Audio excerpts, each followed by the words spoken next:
अस्सलाम वालेकुम। SM news के साथ मैं हूं इश्तियाक अली।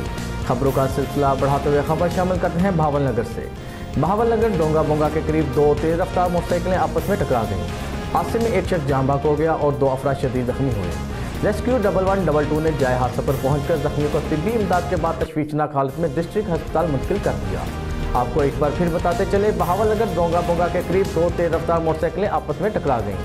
हादसे में एक शख्स जाँ बाक हो गया और दो अफराद शदीद जख्मी हुए। रेस्क्यू 1112 ने जाए हादसा पर पहुंचकर जख्मियों को तिब्बी इमदाद के बाद तशवीशनाक हालत में डिस्ट्रिक्ट अस्पताल मुंतकिल कर दिया। जाँ बाक होने वाले शख्स की शिनाख्त कामरान के नाम से हुई है और जबकि जख्मियों में मुमताज़ और रियाज शामिल हैं।